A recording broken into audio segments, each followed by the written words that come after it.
a.m. She's already tired before the day even starts. She makes suhoor. She wakes the children. She feeds the baby. She prays quickly, interrupted 3 times. The day begins.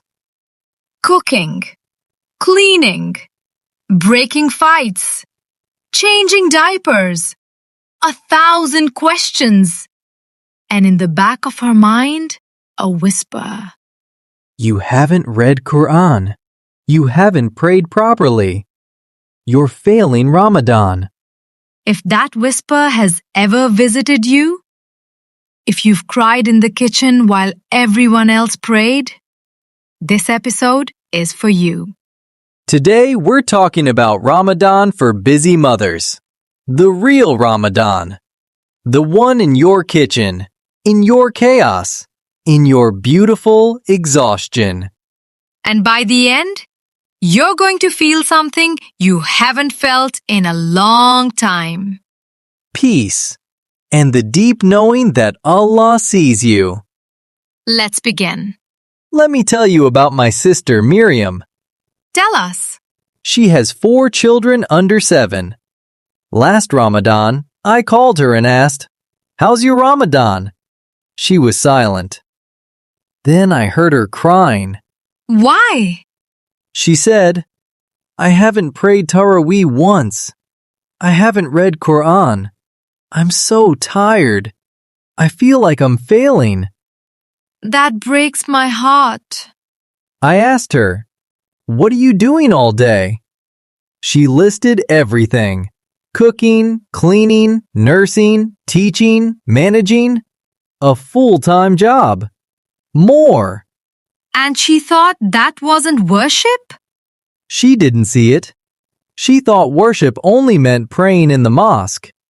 She didn't realize her exhaustion, her patience, her endless giving. Allah counts it all. This is so important. Mothers need to hear this with evidence from our religion. The Prophet, peace be upon him, said something that every mother should hang on her wall. He said, "All of you are shepherds, and each of you is responsible for his flock. The woman is a shepherd in respect of her husband's house, and is responsible for her flock." So a mother is a shepherd. Her children are her flock, and she will be asked about them. Yes, but here's the beautiful part. Being responsible means being rewarded. Every single thing you do for your flock counts. When you stir soup for your children and say, Bismillah, that's worship. When you wipe the table for the 10th time and say, Alhamdulillah, that's worship. When your baby cries at 2 a.m. and you get up with love, Allah sees that. The Prophet also said, "You will be rewarded for whatever you spend for Allah's sake, even if it were a morsel which you put in your wife's mouth." So, if feeding your husband is reward, what about feeding your children? Subhanallah, every bite you put in their mouths is recorded. You are not missing Ramadan. You are living Ramadan, right where you are. There's another hadith that I love. The Prophet, peace be upon him, said, "The most excellent dinar is one that a person spends on his family." Even more than charity on the street? Even more. The scholars explain that spending on your family is the greatest charity because it's obligatory, and you do it out of love and responsibility. So the money I spend on groceries, on clothes for the kids, on their school supplies, all of it is charity? All of it, with intention. When you buy food for your children and you think, "I'm doing this for Allah, to raise strong children who will worship Him," that grocery trip becomes an act of worship. That changes everything. I never thought of grocery shopping as worship. It is. The Prophet said, If a man spends on his family sincerely for Allah's sake, then it is a kind of almsgiving in reward for him. Tell us a story from the time of the Prophet about a mother. There's a famous story about Sulaim. She was the mother of Anas ibn Malik, who served the Prophet for 10 years. What happened? She had a young son who became very sick. One day, while her husband Abu Talha was at the mosque, the child died. Oh no, that's devastating. But listen to her reaction. She washed the child, prepared him, and covered him. When Abu Talha came home, he asked, "How is our son?" What did she say? She said calmly, "He is quieter than he has ever been." She meant he had passed away peacefully. Then she served her husband dinner, and they ate together. She didn't tell him right away? No, she waited until after they had eaten. Then she said gently, "Abu Talha, if some people lend something to others and then ask for it back, do the borrowers have the right to keep it?" What did he say? He said, "No, they must return it." She said, "Then know that your son was a loan from Allah, and He has taken him back." Subhanallah, what wisdom! Abu Talha was upset at first, but then he accepted.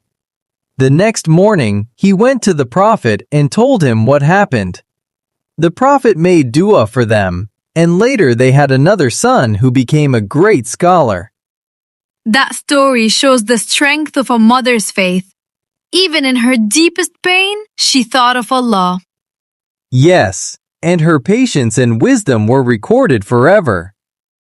How can a mother make her mornings count? Intention.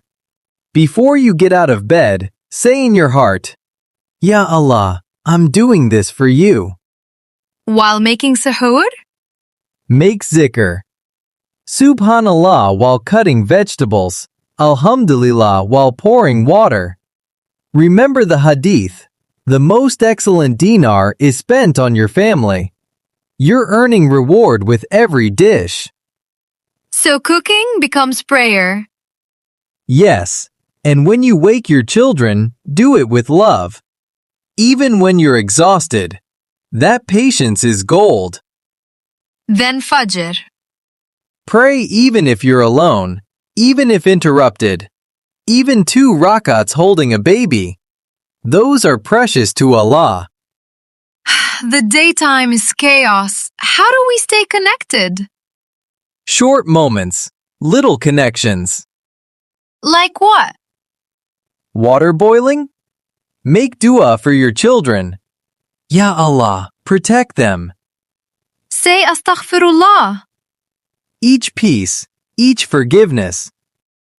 Feeding the baby? Ya Allah, make this child righteous.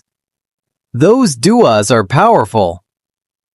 The Prophet said that when a person spends on his family, it's charity. So every meal you prepare, every cup of water you pour, it's all being counted. Yes, you don't need hours of Quran when your whole day is worship. Are there specific rewards for raising children, especially daughters? So many. The Prophet, peace be upon him, said, "Whoever has 3 daughters and is patient with them, provides them with food, drink, and clothing from his earnings, they will be a shield for him from the hellfire on the day of resurrection." A shield from the fire, Subhanallah. And in another hadith, he said, "He who provides for 2 girls until they reach puberty, he and I would be like this on the day of resurrection." And he pressed his fingers together. Next to the Prophet in Jannah, just for raising daughters with patience. Yes, and this applies to all children. Every time you choose patience over anger, every time you provide for them with love, you're building your palace in Jannah. What about single mothers, those doing it alone? There's a hadith specifically for them. The Prophet said, "I and a widow who takes care of her fatherless children will be like these two in Jannah." And he joined his index and middle fingers together. So close to the Prophet, just from caring for her children alone. Yes, he saw the hardship. He saw the nights alone, the exhaustion, the tears.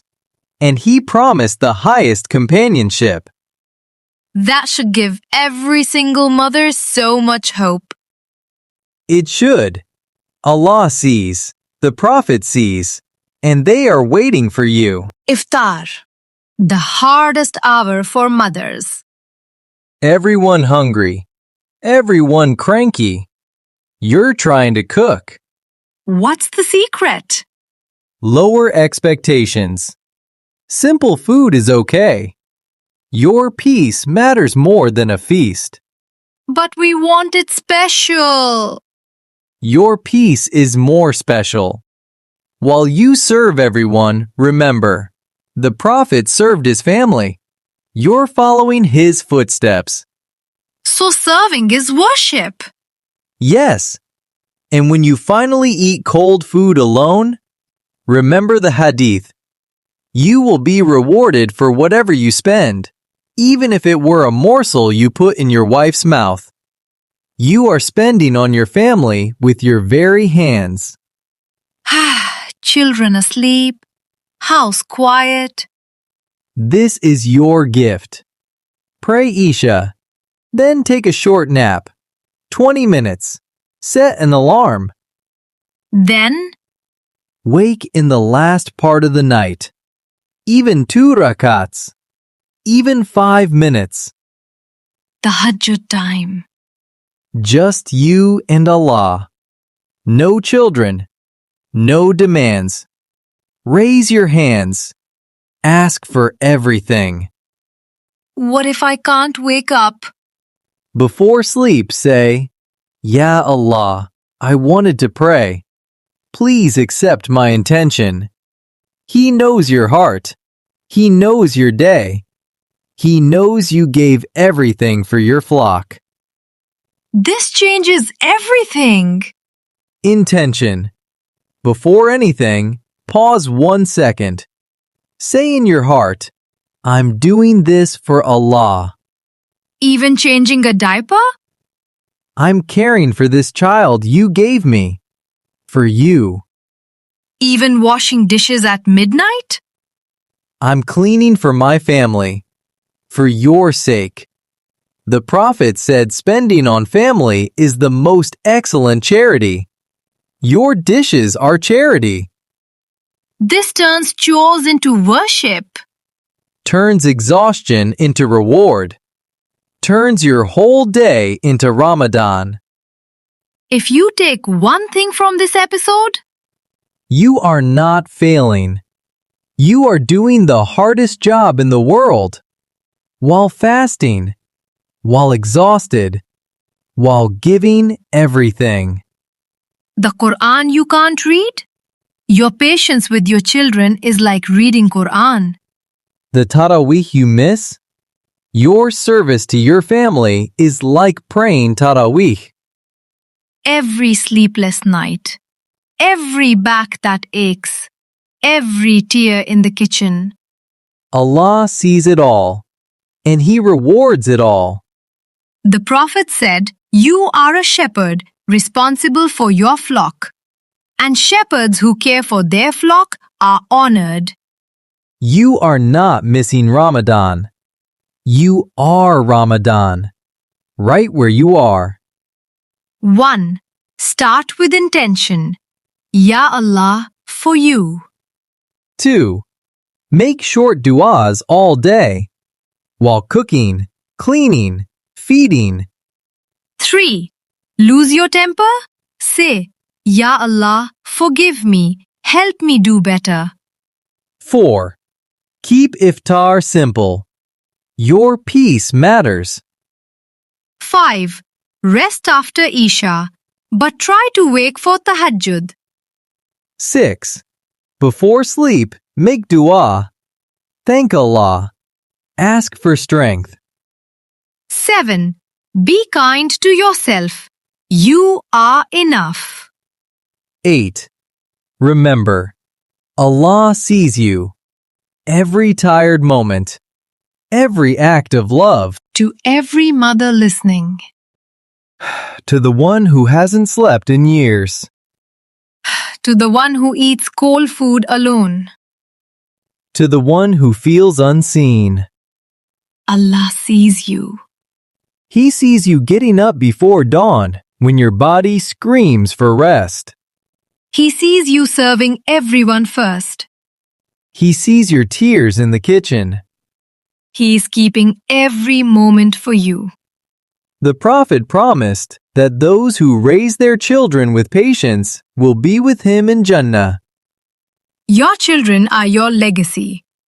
Every kindness to them builds your palace in Jannah. You are not missing Ramadan. You are Ramadan, right where you are. Tonight, put your hand on your heart and say, Ya Allah, I'm trying. Please accept my small efforts. He will, because he loves you more than you can imagine. Share this with the tired mother. She needs to hear she's not alone. May Allah give you strength. May He bless your children. May you enter Jannah holding their hands. Thank you for listening.